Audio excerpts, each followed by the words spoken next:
This is Forward Progress. And today we got Mr. Ali Major with us. Peace and blessings, bro. How you feeling? Peace and blessings, my brother. I'm feeling great. Today is wonderful. It's a beautiful day. I can't complain about too much. So, before we start, I want to ask if you will share with the people who you are and what you do. Okay, well, my name is Ali Major, and I run a digital media company. This digital media company deals with film, video, and audio. I am a certified Pro Tools engineer, and I'm proud of my degree in business and coming up in music. So I do a lot. I do a lot, brother. All right. So, if you will, how much time did you actually do? I actually did 9 years. I actually did 9.5 years. I actually did nine and a half, Okay. but that's to avail because there's other circumstances. I just came off of another. I I got into a lot of trouble in my younger years, so you got to understand you can come from one issue and sit for 18 months and then come right out and catch another beef. So Mm, it could stretch a little longer than it appears. But it was 9.5 straight that I did sitting in a box. Yeah. okay. I asked that because here on Forward Progress, what we actually do, we talk about yes, the past before prison, in prison, but the biggest part of it is to show the forward progress and how your mind state and how you are doing the things that you're doing now. That's the biggest part of this thing. I don't like look, we ain't gonna dwell on that, but it shows the caterpillar going into its butterfly stage, as I like to always tell people. So, Absolutely. being that you brought up, let's talk about before you went to prison. Who were you? Even you can start at your younger years before when you were a young man and graduate up until you got it until you went on this beef. But share a little bit about that. Okay. I'll tell you, as most little boys, they were hard headed. I was a hard headed little boy. I didn't want to hear nothing, you know. So, but my mother could tell me, or what my father could tell me, I didn't really listen too much, you know. So I tend to deal with what I wanted to do, you know. This is a this is a problem that I had as a youth. I thought I knew everything, and upon thinking you know everything, you tend to get yourself into a lot of problems. I got beaten a lot, and I went through life hating a lot of things because of it. And I also hated that my life circumstance, and I wanted to, or I thought I was better than because, like I said, I thought I knew everything. So it kind of led me down a dark path, and I went through street life. And as a young person, you could tell that well, back in the days, a lot of older people used to grab hold of younger people to try to help them, and I gravitated towards street life and negative influences.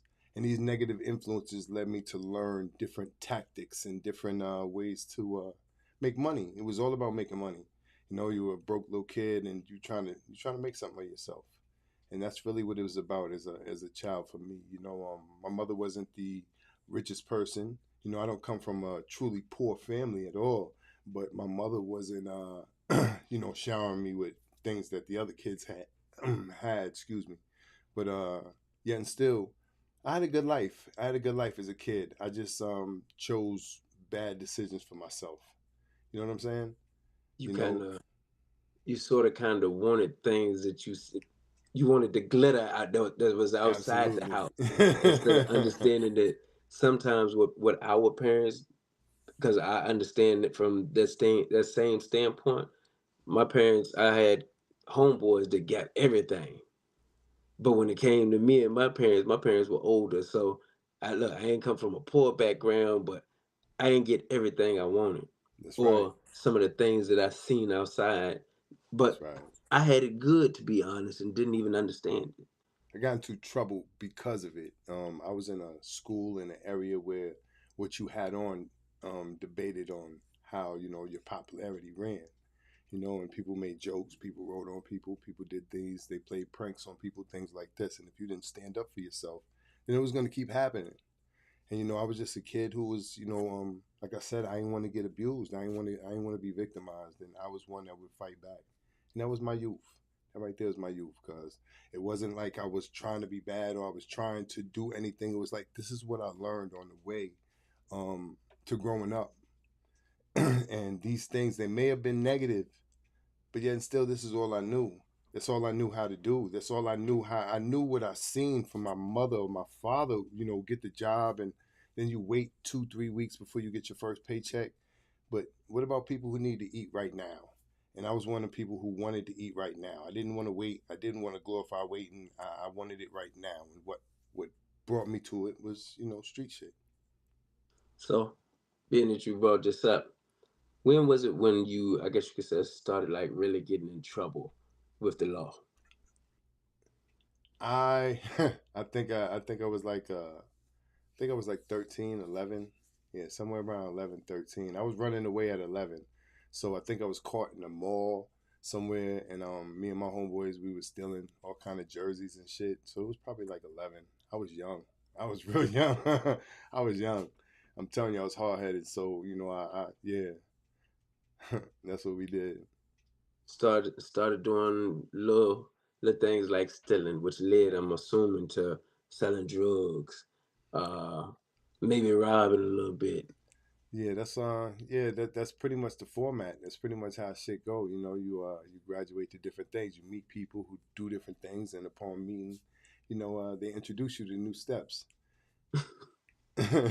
Look, hell of a steps. So, Yeah. when was the first time you, I guess you could say, actually did a bid?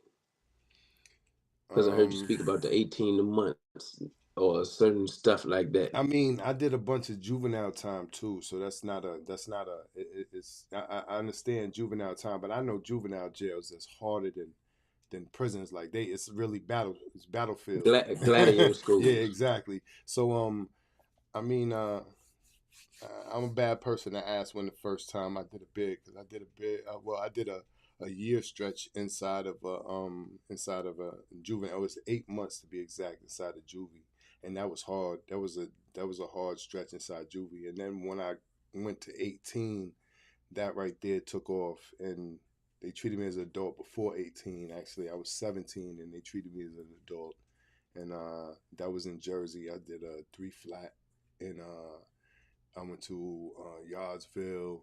I was in Monmouth County, Yardsville, and all that right there. So I was all through there, and yeah, I had a stretch. I had a stretch in my youth that I was strictly getting in trouble. I could tell you there was a summer where I must have got arrested 8 times during that summer. Yeah, there's Good God. like 8 charges in like 2 months. So I was really, I was getting myself in places where I shouldn't have been. And do you have an idea of, other than you just wanting to get some money or something, or being angry, do you have an understanding of now, looking back, what may have caused this? This is really I the think reason I why was I asked this angry at question. life. I think I was angry at life. To tell you the Mhm. truth, bro, I was really angry at you know, just situations. It's life situations. We all go through shit in life, and some people don't know how to handle it. And I think that a lot of people run to things or do things that make them feel good in a situation. And unfortunately, I became a risk taker. Me and you talk a lot, and I done Hmm. heard you say at times that you missed the risk taker. it, I mean, it's all an addiction. It's an addiction. You can't only classify drugs as an addiction. Some people are addicted to other things. And that's just what it be. Some people are addicted to fast money, fast women, fast cars, fast life, and that right there can get you jail, prison, murdered, all that. That right there has high stakes. so let's fast forward. Yes. When it came down to, I guess, this bid, Hmm. what, if you don't mind me asking, what did you go to prison for? Well, If you don't mind. I mean, it was a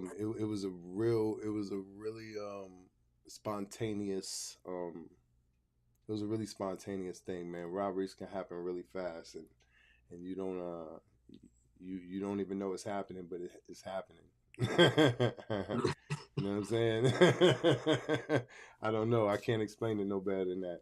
Um, Shit happens, especially when you're dealing with the with other individuals who's just as wild as you are. So shit Mhm. happens. You know what I'm saying? And when you're living that life, uh, yeah, you can't miss. It's gonna get you. Karma, however it plays out for you, it's coming because you're living that life. You can't get away from it. So you locked up. Yeah. You finally get locked up Hmm. for the alleged crime. Hmm. Okay. How did you feel, or what was the emotional standpoint that actually went into this? Because I like to dig into the mind of the person, because what happens is when you learn it, you are also right now about to share with a young person that, hey, you it, a it few seconds can mess up your whole life, or hanging with the wrong crowd. okay. That's a good question for me because at first, I'm gonna tell you, getting locked up wasn't really the issue with me. I didn't. It wasn't like it was a heavy burden on me at one point in time. I did a little bit of time. I got out. Like I said, I did a three flat. I came back and did probably another three, and then did 18 months until I either won the case or got dropped, or I did the 18 months time served, and that's how shit went. Um, what I'm saying is, uh,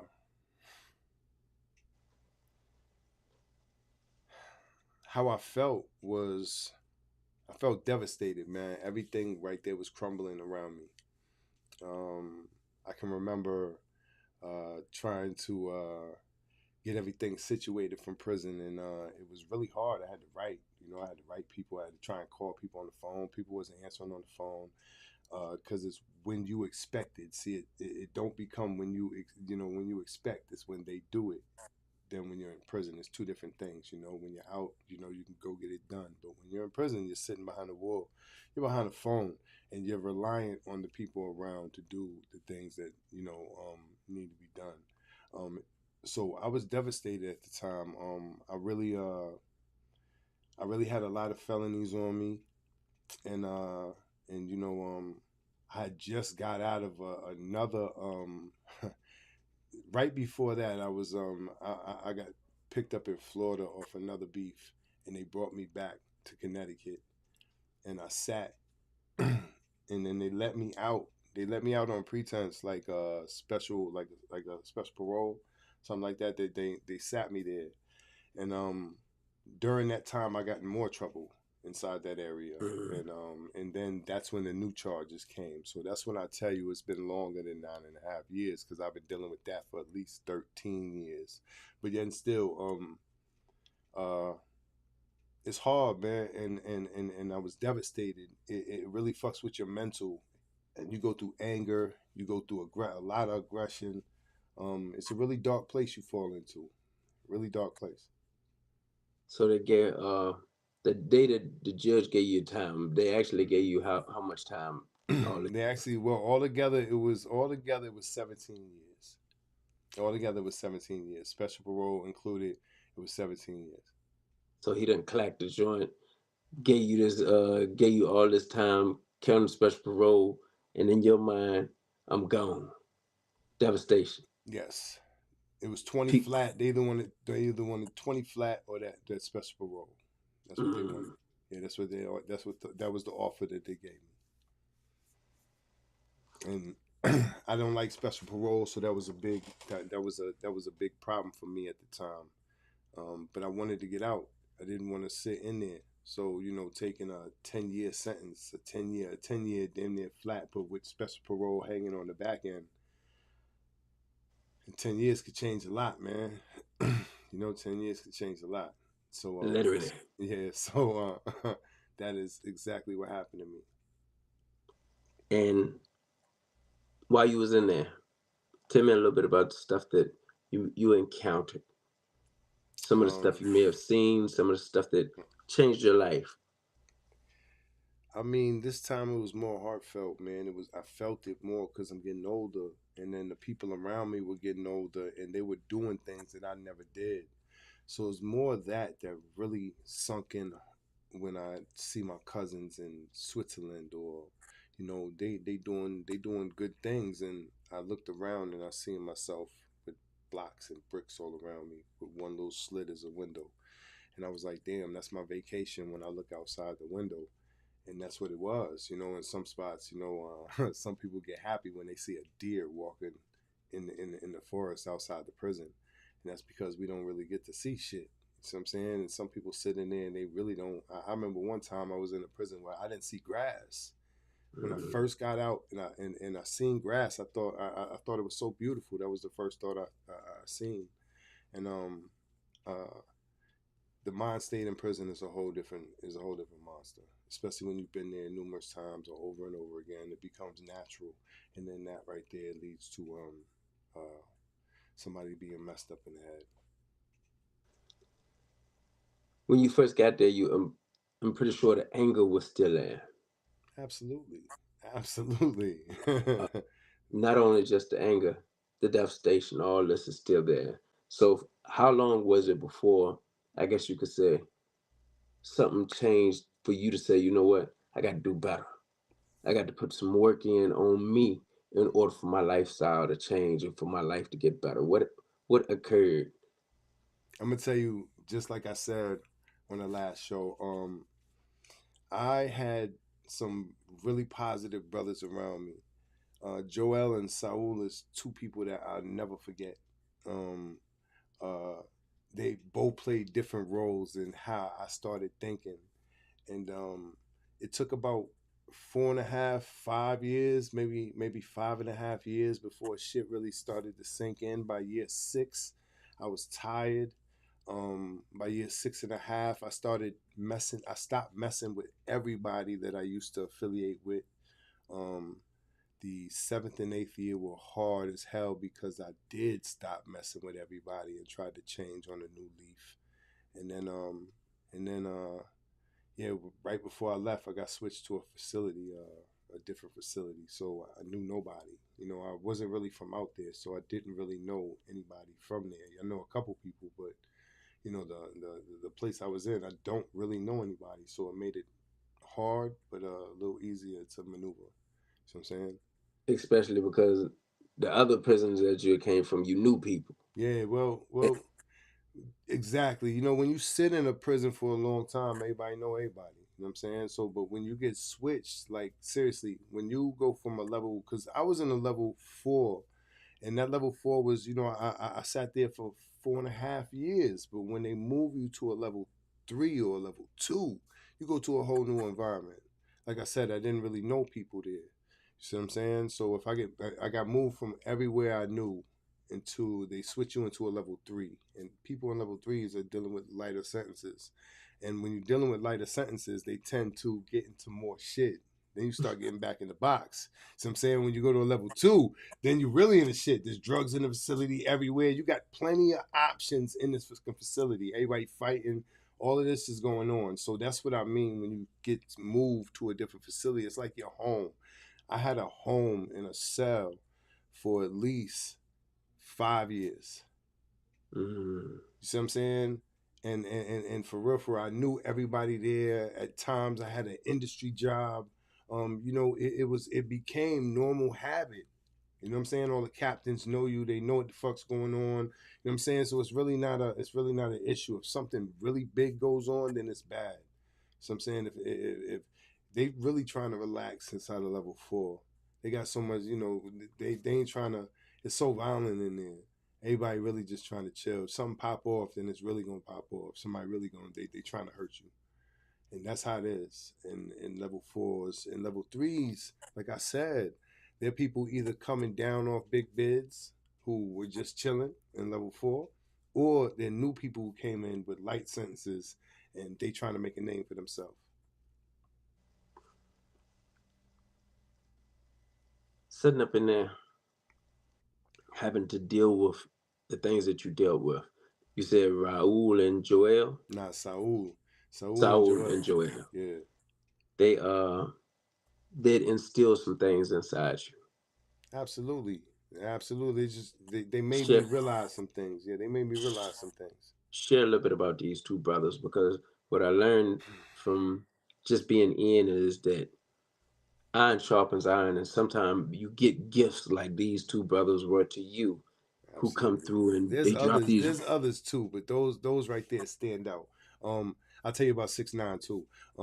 But yet still, uh, these brothers, Joel used to walk around me, and we used to walk around, call it walk around. It's walking around the block, a tier. You walking around, you doing laps around the tiers. Usually, you can make miles out of it. You could really walk miles like that. So we used to walk around, and his main conversation with me was business shit. He was a business guy. He owned a couple of apartment buildings, and was still getting rent from the tenants that was in the buildings while he was in prison, and he was in prison for quite some time. So it's like, okay, he used to talk to me about that, and then he used to quiz me and ask me, questions like, how can we make $1 million? How can we make $1 million in prison right now? No drugs, no nothing included. You know what I'm saying, and It we used made to you think. really, yeah, we used to really walk the block and talk about that shit, about different ideas on how we could make that money while we we're in prison. Um, Legally. yeah, Saul was a real laid back brother, and he was one of my best friends, and he was really laid back. He ain't really get pressured by too much. He ain't really show too much, and he used to always tell me, "Be humble. You showing too much. You doing too much. You too much emotion." And these are two Spanish brothers, and they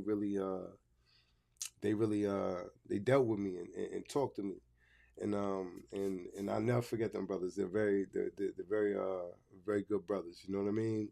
And they got a lot of time, and I hope they're doing good right now. By the way, so yeah, um, that right there is basically the mix. 6ix9ine was a big tall brother, and we played basketball, and I think he elbowed me in the mouth one day. But after that right there, he sat there and talked, and he he had a real chill mind state. Like I said, Six and E, all of these brothers right here, they really had chill, laid back mind states, but they was thinking out of prison. That was the biggest thing. They all was thinking out of prison while they was in prison. So I caught on to that rapture. I caught on to that, you know, and it just so made me think. And as I was thinking through prison, and when I got took from that prison and sent into the jungle, because I got sent actually to a level 2.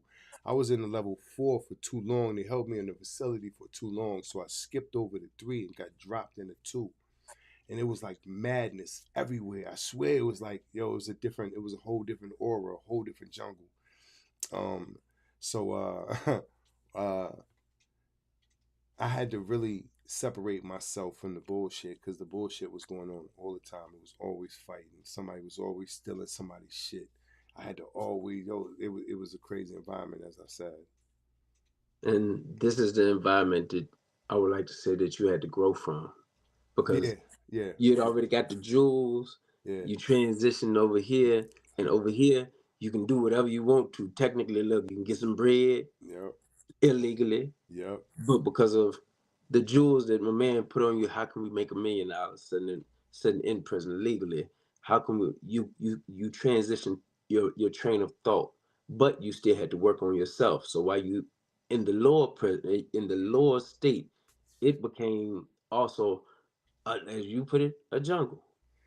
Nah, and then I really was a jungle. No, no, but you're also dealing with you as well. Yeah, What not to got do, you. what you don't want to do, how you don't want to go back to being you, but having to deal with all these lion, tigers, and bears and stuff that's going around inside here. How did you deal with that? Um,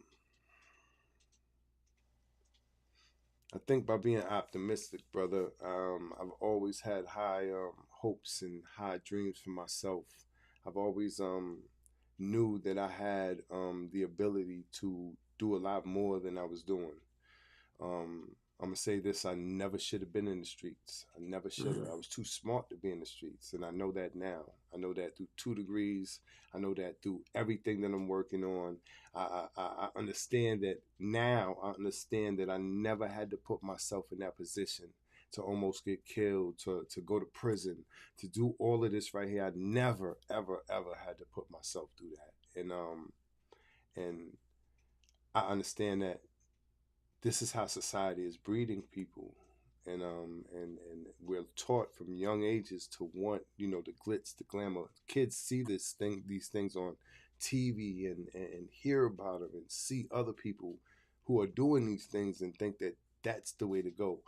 um, but it comes with a lot of consequences, a lot of hardship, and and a lot of defeating issues.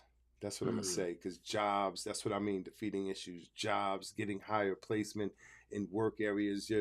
It places you in a whole different bracket when you have to sign that you are a felon, or once they acknowledge that you are, or they think you are. It's a different ball game. mm.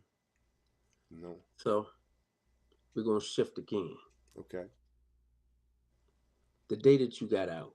Mm-hmm. Well, before I go there,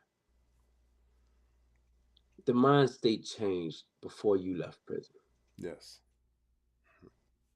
I had to Uh, force it. I had to force it though.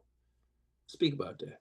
Um, it's natural to do things that you like, you know what I'm saying, or that you're used to. You may not Mm, like it. You might not, I use the word wrong. You might not even like the shit. It's what you're used to. So you gravitate towards it. Um, it was very hard to separate myself from the people that I was used to kicking it with, or you know, go off and like for real. I'm gonna tell you some illegal shit I did in prison. Like seriously, they sell weed everywhere, all that shit right there. But I used to work out a lot. I worked out a whole lot, all the time. So the COs didn't know what if I was smoking. They never thought I would smoke because I was always in the gym. I was always working out.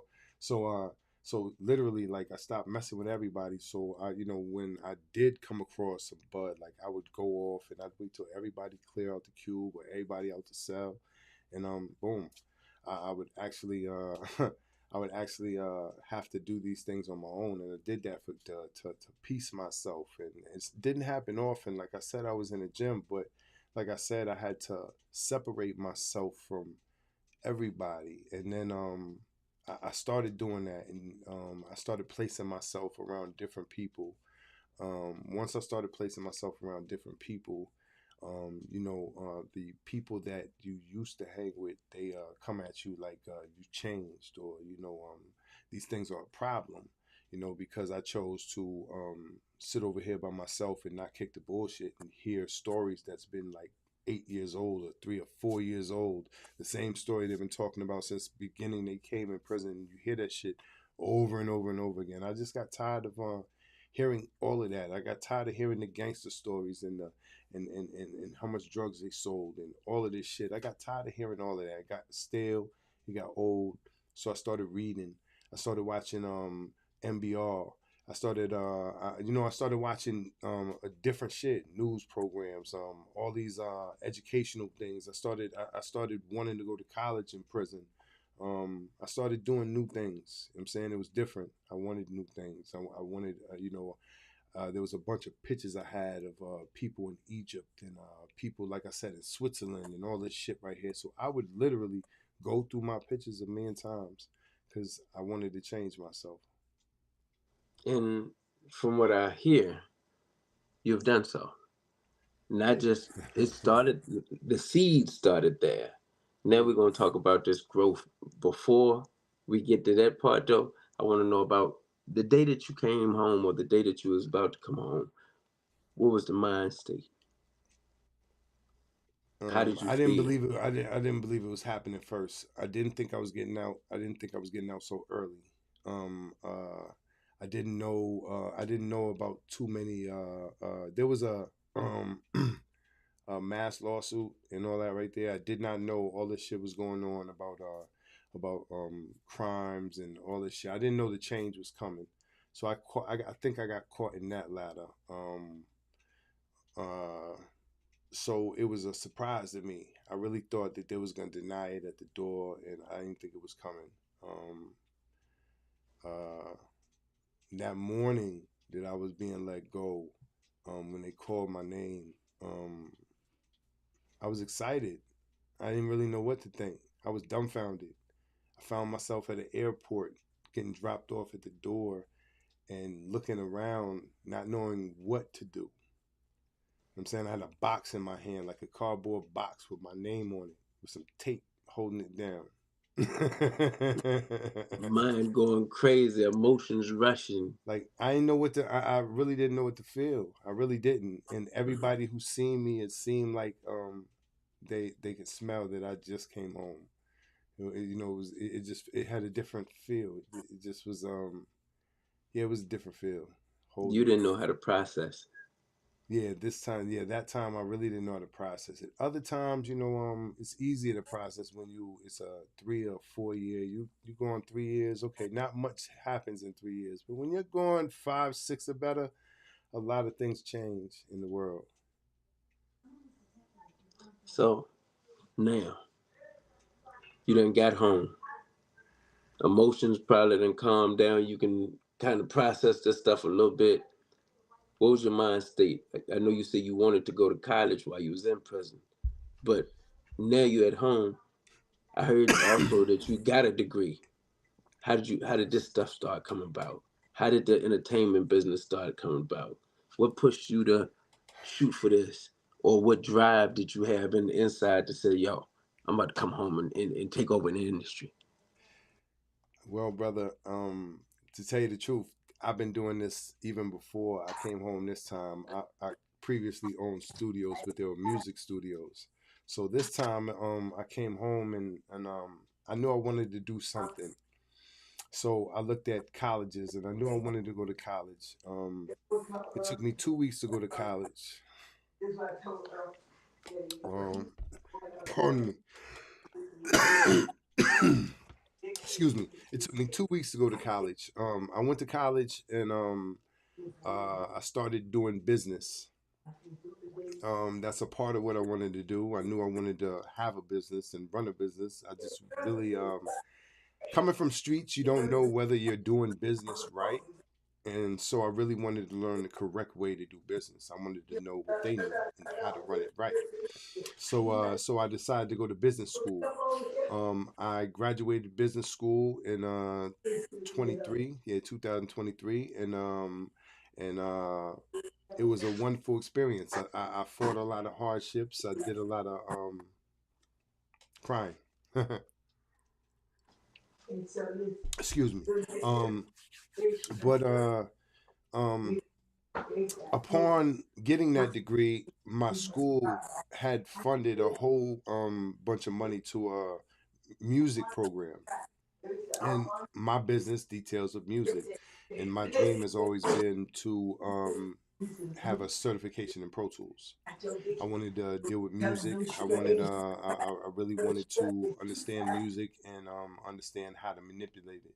So I then went for a second degree, and I'm still currently doing it. I got 5 classes left before it's done. That equals less than 8 credits, and yeah, we in here. I'm gonna get that one too. Um, but uh, but yet and still, my dream of owning a studio has now flourished because let's face it, we're in a technological world. Video is the next thing, but the funny thing is, I was trying to make little movies when I was younger. So I was trying to take VHS tapes. You know them big VHS cameras. I used to take Mm-hmm. them and I used to rewind to a certain spot, and then I used to go to a new clip. I used to either hold the camera down and then raise it up and shit like. So I was trying to do it back then, but now technology has allowed me to advance my process. And with programs like Adobe Final Cut Pro, then I just started playing with my ideas on that too, and it's a whole new genre, brother. This is my dream. I've been dreamed about filmmaking and video arrangements, and that's what I do now. I do it all, and then I have the audio capabilities to make it sound perfect. So that's my next step. So tell me, I think because I know you, share there while you was at the college? Didn't you create something? Of course. Uh, I went to a competition with PGCC and Innovate Hub, and it was a business competition. Um, During this business competition, I created an app for people who are incarcerated and currently about to be released. Um, and it went straight to their tablets while they were in prison, and it would enhance their lives coming out of prison. It would actually the app was to identify all non-government and governmental agencies who could give assistance to them, who they can call, and they give emergency numbers. It was a 3D detailed map of their area or any area close to them. So that right there was a big thing that I was trying to do. Um, and yeah, I won second place in that competition, and it was a great experience. One, I do want to commend you on not just getting your first degree, working on your second, Thank you. and you're inches away from completing this. Uh, I want to give you an acknowledgement for using your brain power to create an app. There's not a lot of people that come out of prison. I know California has a coding class, I think, if I'm correct, but there's not a lot of people that come out of prison and utilize, well, I don't know, so let me not put that out there. You're one of the first that I have met that have created an app that in the app just wasn't just an app to do anything else. It was to help the brothers and sisters that find resources when they came out. Absolutely. That's a look. That's something to be acknowledged for. I always like to give kudos to those that I meet that are like yourself. That's the reason why I love doing these interviews, because you get to see, yes, the caterpillar. We done heard about, look, the trouble you got into when you were younger. We done heard about you in your cocoon stage, which was the prison part. Look, angry, upset, probably fighting, doing some things, and sitting in prison. But also the transition, because inside the cocoon, this is also where the wings, they say, the butterfly start working its wings out, and your brain capacity starts stretching because of the people that God allowed. I like to say that God brings to you while you're in there, and it's you who had to work on you Yes. Still working to on me. now come out and be the man that you are today, Right. that's doing the work with the entertainment business, with college, with going in here and having to sustain and still deal with emotions out here. Look, this ain't, I'm pretty sure this ain't been an easy trek, but It's still not what, an easy check. man, but what I commend you on is the fight, the tenacity to believe that I am greater than than whatever I've been in my past. I'm the best version of me today that I've ever been, and getting better, because you choose to every day take a step forward to be better. Yo, you're one of my friends, man. Appreciate you, brother. I Appreciate you. don't use this term lightly, because it ain't a lot. Look, I like to say I don't have a lot of friends, but you are one. You call me, look, and check on me. That means a lot. You allow, from the date of me and you met out there in DC till now, you actually do that. You allowed me to be a part of your podcast.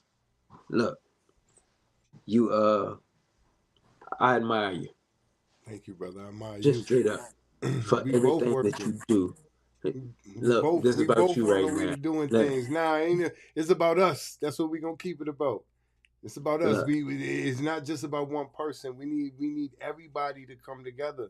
If we could come together, man, it's a beautiful thing, man. Let's get it done. it's the work that I see you doing that I admonish, and I give you that because, hey, I understand that life ain't always been easy for a brother. You know what I mean? but you still hold your head up and walk the mile. You got And to. your story is it'll help a lot of people. Thank People you. who are going through things, whether they're young or whether they're older and don't know, man, look, I don't know how this thing gonna work out, but you believe what you believe from inside, and you're seeing fruits of your labor starting to come together. So I do want, before we leave, I want you to do a few things. Yes. Share with the people what else you want to do, what you um. have planned for your future, because I know you also do skits too. So I ain't gonna let you buy with your skits either. Okay. My plan is to. I'm trying to help the nation, man. That's my biggest plan, man. I'm really in disagreement with how um everything is for people. I think it's unjust. I don't think it's fair. I really think that the laws is based on the older time in society, and I believe that these laws need to be. No, I think everything needs to be fixed. I think everything needs to be fixed on a modern day standpoint. Um, Prisons are so old; they're old relic that is really harming America. They're not helping America. We're losing so much manpower to incarceration that is crazy. We got so many people be under the age of 40 that's incarcerated. That's manpower, and we're misusing manpower. We rather them sit in a cell, rot mentally, come out with PTSD and all these traumas and angers against the world.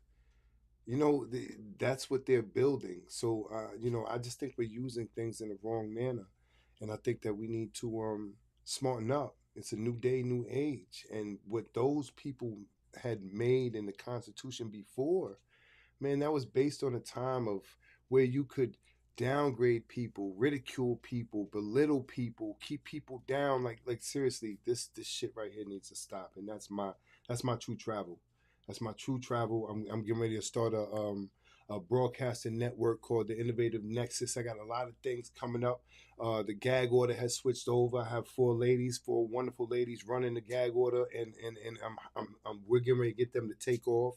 I'm working on my first film coming up. I should be starting that in the next couple months. There's a lot of things I'm working on, brother. So yeah, we in here. We doing things to get further in life. That's what I want. I want to prosper in life. I don't want to be stagnant in life.